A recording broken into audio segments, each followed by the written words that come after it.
want to share some body weight alternatives whenever you have a workout that asks for dumbbells or barbells or equipment and you're traveling or you don't have any equipment. I want to share with you a back alternative, a chest alternative, a leg alternative, a core alternative. All right, so mostly core you can do with body weight anyway, but for example, if you were asked to, in your workout to do a hanging leg raise, then you're going to do any kind of leg raise where you can be doing, put those hands underneath your hips for a pelvic tilt and just do a lying leg raise where that belly button is in through the spine, and you lower the legs until you feel the back is going to come off. Don't lift the legs up past the hips because we're resting. Try and keep the knees south of the hips. And this way, you're going to be working the core more than the hip flexors. I like to have a slight bend in the knee to kind of alleviate the stress on the hip flexors. Now, if you're asked to do a bench press, a dumbbell fly, a suspension press, any kind of chest movement, and you have no equipment, then you have all kinds of push-up variations that you can be doing. So you could be doing a wide push-up, all right? You can be bringing those hands in, elbows close to the chest for a narrow push-up. You can be doing a triple stop push-up so that you drop at various spots. So 3 times to increase strength. You can be doing an incline push-up, especially when you get tired. You can be doing a decline push-up. You can be doing a shoulder touch push-up, and that's going to also increase that core stability. So there's tons of different push-up variations that you can be doing instead of any weighted move for the push-up. Now for the back is a little bit tricky. It's awesome if you have a pull-up bar, but I'm guessing if you have no equipment, unless you're hanging from a roof, you probably don't have a pull-up bar, and unless you're a pull-up master, that's not going to help you anyway.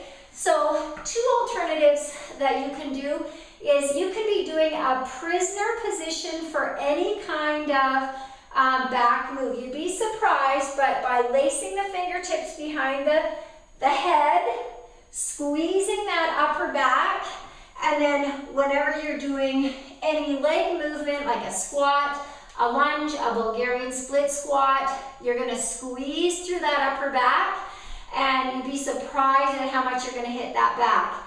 Now the other alternative is called a wall stick up. Now I don't have a great wall here, so we're just going to pretend I'm against a wall.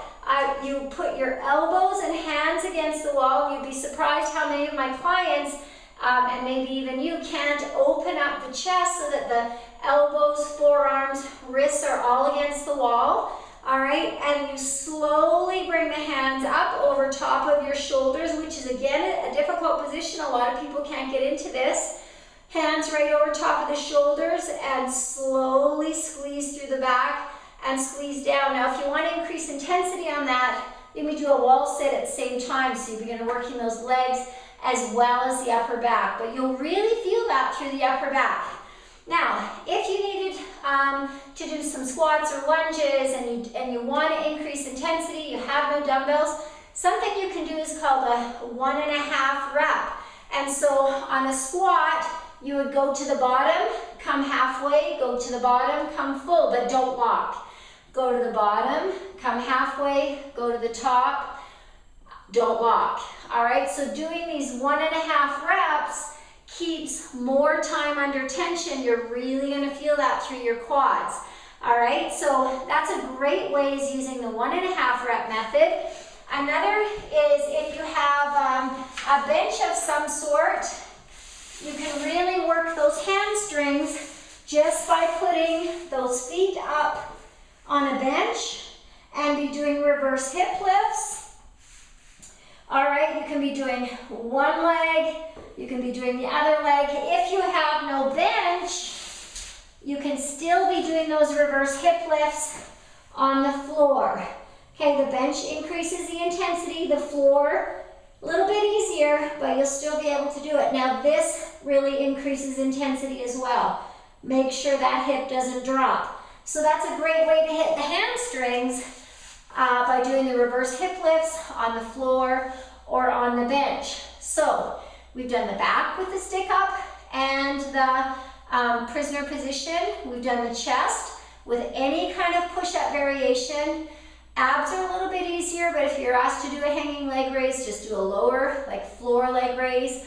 And for legs, if you want to do a weighted movement, keep time under tension by doing a 1.5 rep scheme where you don't fully lock at the top. Because when you're locking at the top, you know, you're resting. So if you have a soft knee, you've got that time under tension, especially on the quad. You can be doing that for a squat, a lunge, a Bulgarian split squat. And of course, to hit the hamstring, those reverse hip lifts from the floor or from the bench are brilliant ways to increase intensity with just body weight. Too many people think body weight is too easy, but they've got to be using those various techniques, and you'll really feel that. So there's really no excuse for you not to be training. Don't be telling me that you need dumbbells and a ton of equipment. You've got your own equipment. Go ahead and do it. Now, if you like my video, give me a thumbs up, make a comment. There's more information. Click the link below.